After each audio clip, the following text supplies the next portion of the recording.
समस्त को ख्रीष्ट प्रेम नमस्कार। ये प्रातकाल दिवस मध्य प्रभु आम को अनुग्रह कले दया कले आशीर्वाद कले गौरव निमंते आम को बंचे रखि आसतु आम मैंने धन्यवाद देवा प्रशंसा करवा। आसतु आम अल्प समय प्रार्थना करवा। प्रिय प्रभु आम तुमको धन्यवाद देचु प्रशंसा करुचु गौरव करुचु आराधना करुचु प्रभु। ये प्रातकाल दिवस टी प्रभु तुम्हें आमको देथिबार तुम नाम कोटि कोटि प्रशंसा हो। जीवित परमेश्वर प्रभु आज दिनटी को प्रभु आम जे तुम गौरव निमंते व्यवहार कर तुम से साहय कर। आज दिनटी को आज समयटी को विशेषकर तुम पवित्र वाक्य को तुम पवित्र हस्तर समर्पण कर आज प्रिय प्रभु मसीह यीशु नाम मागुछु पिता आमेन। प्रिय प्रभु को दास एवं दासी एवं बापा माँ भाई भौणी पुओ झील आसतु आज आम मैंने प्रातकाल दिवस मध्य आम कि वाक्य देखा कि शिखा कि प्रभुंर वाक्य आमको कौन कहूँ आम ता श्रवण करवा जहाँकि जिरिमिय भविष्यवक्ता पुस्तक 1 पर्व 1-10 मध्य किंतु आम ये वाक्य आम कि सारांश को आम देखा चेष्टा करवा।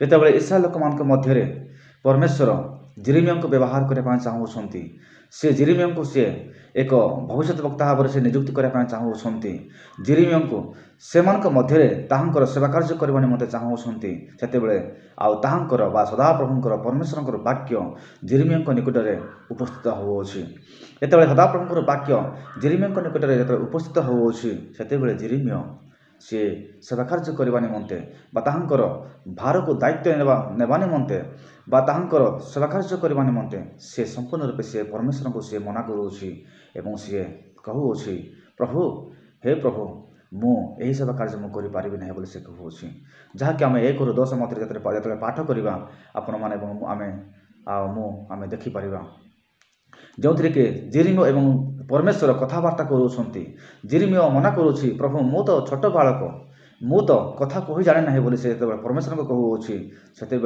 परमेश्वर मत कहते जहाँकि जिरिमिय परमेश्वर विषय से कहूँ आम जहाँ देखा 4 पदे सदा प्रभुंर यही वाक्य मो निकट उपस्थित है यथा यह जिरिमिय कहूँ उदर मध्य तुमको गढ़ा पूर्वर आम्भे तुमको जानलु पुणी भूमिष्ठ होगा पूर्वर आम्भे तुमको पवित्र कलु आम्भे तुमको नाना देशीय मानक निकट में भविष्यत वक्ता कर नियुक्ति करूँ। जिते जिरिमिय परमेश्वर वाक्य को कहवा निमंते सेवा कार्य करने निमंते मना करुँच यही वाक्य जिरिमिय जीवन में पुणी परमेश्वर कथा कहते जहाँकि से जिरिमिय आज आम को कहते शब्द एथिरे मु कहली हाय हाय हे प्रभु सदा प्रभु देख मु कथा कही जाने ना कारण मु तो बालक।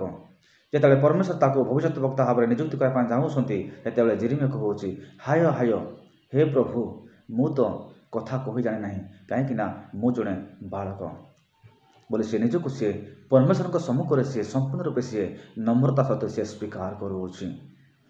प्रिय प्रभु को दास दासी एवं बापा माँ भाई भौणी पुओ झील मैंने आसतु जदिवा जिरिमिय जदिवा सी जगत सी प्रभु सम्मुख सी एक उत्तम व्यक्ति देखा जाउथिले किंतु जिरिमिय से निजक परमेश्वर सम्मुख से निजक शून्य करुले एवं से समर्पित हेवा निमंते से चाहू नथिले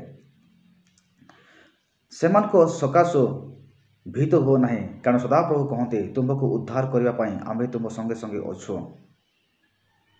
देखो जिते जिरिमिय तांकर वाक्य को नहीं समाज जावाई भय करोछि से परमेश्वर जिरिमिय को कहते से सकाश तुम्हें भीत हो ना कारण आम्भे तुम संगे संगे अच्छु। प्रिय प्रभु को दास एवं दासी एवं बापा माँ भाई भौणी पुओ झील मैंने जिते परमेश्वर आम संगे अच्छा आम कहीं भय करवा जहाँकि जिरिमिय जीवन में मत एक रहस्यमय जीवन थिला जदिवा से भय करुले तथापि परमेश्वर ता सहित कथबार्ता करके से कहते तुम्हें भय कर ना कारण मु तुम संगे संगे अच्छी बोली से सदा प्रभु आपण हस्त बढ़ाई मोर मुख स्पर्श कले आ सदा प्रभु मते कहले देख आम्भे आपणा वाक्य तुम मुखर देलु। यह गोटे एक आश्चर्य विषय जहाँकि आम देखुचु जो कि 9 पदे से सदा प्रभु आपण हस्त बढ़ाई मोर मुख स्पर्श कले परमेश्वर आपण निज हस्त बढ़ाई जिरिमिय मुख को से स्पर्श कले तांकर पाटी को सी छुईले एवं कहले आ सदा प्रभु मते कहले देख आम्भे आपणा वाक्य तुम मुखर देलु। जिते जिरिमिय मुख परमेश्वर स्पर्श कर कहले देख आम्भे आपणा वाक्य तुमको देलु बोली जिरिमिय को से कहते जिरिमिय बारंबार मना करुच्ची परमेश्वर को मु छोट पिला मु बालक मो कथा कही जाने ना ମୁଁ କିଛି ଜାଣିନି ବୋଲି ତାର କହୁଅଛି ସେତେବେଳେ ପରମେଶ୍ୱର ମଧ୍ୟ ତାକୁ ବାରମ୍ବାର ସେବା କାର୍ଯ୍ୟ କରିବା ନିମନ୍ତେ ତାକୁ ପ୍ରଯୁକ୍ତି କରୁଅଛି ବା ନିଯୁକ୍ତି କରୁଅଛନ୍ତି। ଦେଖ ଉତ୍ପାଟନ ଓ ଭଗ୍ନ ଓ ବିନାଶ ଓ ନିପାତ କରିବା ନିମନ୍ତେ ପତନ ଓ ରୋପଣ କରିବା ନିମନ୍ତେ ଆମ୍ଭେ ନାନା ଦେଶ ଓ ରାଜ୍ୟ ଉପରେ ଆଜି ତୁମକୁ ନିଯୁକ୍ତି କଲୁ। ପ୍ରିୟ ପ୍ରଭୁଙ୍କ ଦାସ ଦାସୀ ଏବଂ ବାପା ମା ଭାଇ ଭଉଣୀ ପୁଅ ଝିଅ, ଯାହାକି 10 ପଦର ଗୁରୁତ୍ୱପୂର୍ଣ୍ଣ ବାକ୍ୟ।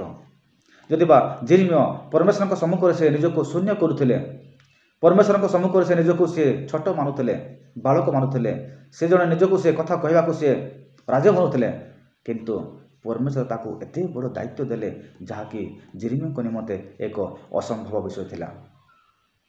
ପତନ କରିବାର, ରୋପଣ କରିବାର ଏବଂ ରାଜ୍ୟ ଉପରେ ଆଜି ତୁମକୁ ନିଯୁକ୍ତି କଲୁ। ଏକ ରାଜ୍ୟରେ ଜଣକୁ ନିଯୁକ୍ତି କରିବା ଏତେ ସହଜ ନୁହେଁ, ଯାହା ପରମେଶ୍ୱର ତାହାକୁ ନିଯୁକ୍ତି କରୁଥିଲେ। ପ୍ରିୟ ପ୍ରଭୁଙ୍କର ଦାସ ଦାସୀ ଏବଂ ବାପା ମା ଭାଇ ଭଉଣୀ ପୁଅ ଝିଅମାନେ, ଆସନ୍ତୁ ଯେରେମିୟଙ୍କ ପ୍ରତି ପ୍ରଭୁଙ୍କର ଗୋଟିଏ ଉଦ୍ଦେଶ୍ୟ ଥିଲା, ତାହାଙ୍କ ନିମନ୍ତେ ସେ ସେବା କାର୍ଯ୍ୟରେ ବ୍ୟବହାର କରିବା ନିମନ୍ତେ। ପରମେଶ୍ୱରଙ୍କ ନିମନ୍ତେ ତାଙ୍କର ଗୋଟିଏ ଅଧିକାର ଥିଲା ଯେ ମୋ ନିମନ୍ତେ ଯେରେମିୟ ବ୍ୟବହାର ହେବ ବୋଲି।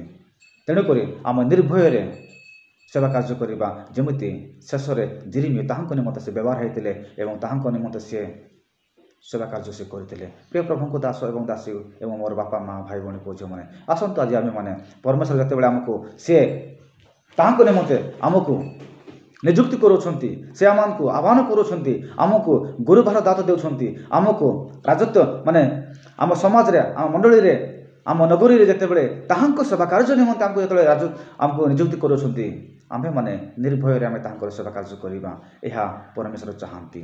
ତେଣୁ ଆସନ୍ତୁ ଆଜି ଆମେମାନେ ତାହାଙ୍କ ନିମନ୍ତେ ଗୌରବର ସହିତ ଆମେ ତାହାଙ୍କ ନିମନ୍ତେ ସେବା କାର୍ଯ୍ୟ କରିବା। ପ୍ରଭୁ ଏହି ଅଳ୍ପ ବାକ୍ୟ ପ୍ରତି ଆମକୁ ଆଶୀର୍ବାଦ କରନ୍ତୁ। ଆମେନ୍।